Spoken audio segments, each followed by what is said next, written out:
नमस्कार। आज के इस एक्सप्लेनर में हम एक ऐसे विषय पर बात करने वाले हैं जो सच में एक बहुत बड़ा गेम चेंजर साबित हो सकता है। हम बात कर रहे हैं बिहार में हाल ही में मिले क्रिटिकल मिनरल्स यानी महत्वपूर्ण खनिजों के विशाल भंडार की। मतलब ये कोई छोटी मोटी खोज नहीं है, इसका सीधा असर भारत के आर्थिक भविष्य पर पड़ने वाला है। तो चलिए बिना किसी देरी के इस पूरी कहानी को डिकोड करते हैं। इस चर्चा में हम कुछ बहुत ही अहम पहलुओं पर गौर करेंगे, जैसे कि ये 14 मिनरल ब्लॉक्स क्या हैं, इनकी लोकेशन का नक्शा क्या कहता है, इसके पीछे का भूवैज्ञानिक रहस्य, आज के समय में इनके इंडस्ट्रियल इस्तेमाल, एमएसटीसी का ई-ऑक्शन प्रोसेस और सबसे बड़ी बात, बिहार के आर्थिक भविष्य पर इसका असर। तो चलिए पहले हिस्से से शुरू करते हैं, यानी ये 14 मिनरल ब्लॉक्स।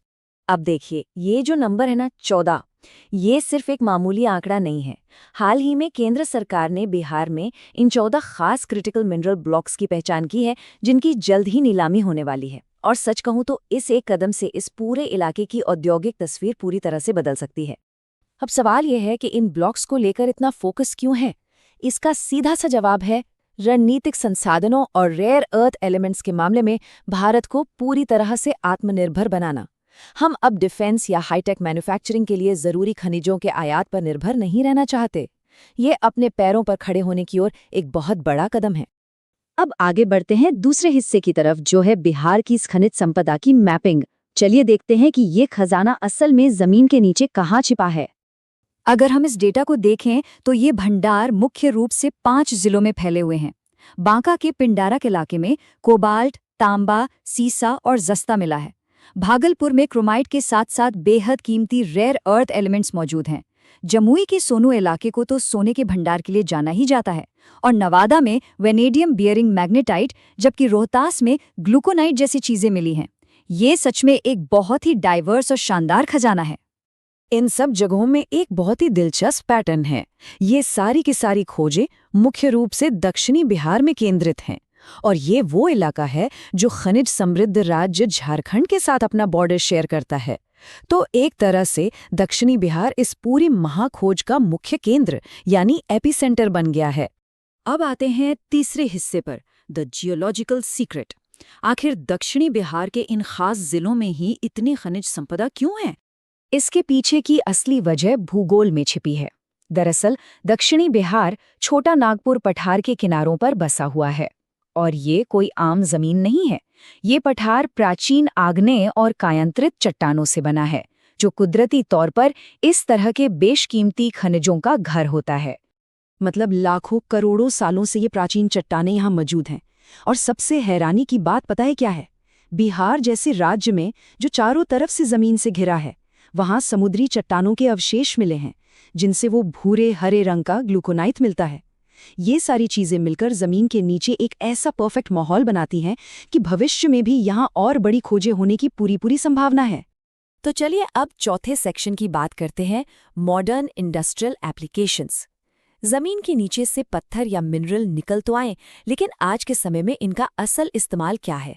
इसे ऐसे समझते हैं, एक तरफ हमारे पास सोने और ग्लूकोनाइट जैसी चीजें हैं, जिनका इस्तेमाल हम पारंपरिक रूप से आभूषणों, निवेश या खेती में उर्वरकों और पानी साफ करने के लिए करते आ रहे हैं। लेकिन दूसरी तरफ कोबाल्ट और वेनेडियम बियरिंग मैग्नेटाइट जैसे मिनरल्स हैं, जो बिल्कुल फ्यूचरिस्टिक हैं। ये वो क्रिटिकल ब्लॉक्स हैं जिनसे मजबूत स्टील बनता है, एडवांस्ड एनर्जी स्टोरेज सिस्टम्स तैयार होते हैं और सबसे अहम, इलेक्ट्रिक व्हीकल्स की बैटरियां बनती हैं। और भागलपुर के बटेश्वर स्थान इलाके से जो रेयर अर्थ एलिमेंट्स मिले हैं, उनका तो कोई जवाब ही नहीं। ये चीज़ें हमारे आधुनिक मिसाइल और डिफेंस सिस्टम, ड्रोन, एविएशन और यहाँ तक कि रोज़ इस्तेमाल होने वाले कंप्यूटर्स, इलेक्ट्रॉनिक्स और कैमरा लेंस के लिए एकदम रीढ़ की हड्डी की तरह हैं। इनके बिना मॉडर्न टेक्नोलॉजी की कल्पना भी नहीं की जा सकती। ओके, अब आते हैं 5वें सेक्शन पर, एमएसटीसी की ई नीलामी प्रक्रिया। अब सवाल ये है कि ये मिनरल्स जमीन से निकलकर फैक्ट्रियों तक कैसे पहुंचेंगे? तो इसका रास्ता एमएसटीसी से होकर गुजरता है, मतलब metal scrap trade corporation limited. ये भारत सरकार का एक पब्लिक सेक्टर उपक्रम है, जिसकी जिम्मेदारी इस पूरी नीलामी प्रक्रिया को एकदम पारदर्शी और डिजिटल तरीके से मैनेज करना है। ये पूरा सिस्टम एक बहुत ही सेट पाइपलाइन के तहत काम करता है। सबसे पहले केंद्र सरकार इन जगहों का सर्वे करके इनकी पहचान करती है। उसके बाद MSTC पोर्टल पर ऑनलाइन नीलामी होती है और अंत में जाकर कमर्शियल माइनिंग शुरू होती है और ये मिनरल्स उद्योगों तक पहुंचते हैं। सब कुछ एकदम स्ट्रक्चर्ड। और अब इस एक्सप्लेनर के छठे और आखिरी सेक्शन पर नजर डालते हैं, बिहार का आर्थिक भविष्य। इस पूरी खोज का ग्राउंड लेवल पर क्या इम्पैक्ट होगा? जरा सोचिए, जब इन 14 ब्लॉक्स में बड़े पैमाने पर माइनिंग शुरू होगी तो क्या होगा? ये भारी संख्या में नई नौकरियां पैदा करेगा। बड़े बड़े उद्योग यहां अपना पैसा लगाएंगे, जिससे राज्य का बुनियादी ढांचा यानी इंफ्रास्ट्रक्चर पूरी तरह से बदल जाएगा। इससे न सिर्फ राज्य की कमाई में जबरदस्त उछाल आएगा, बल्कि बिहार इलेक्ट्रिक व्हीकल्स और डिफेंस मैन्युफैक्चरिंग जैसे नए और फ्यूचरिस्टिक सेक्टर्स का एक बहुत बड़ा केंद्र बन सकता है।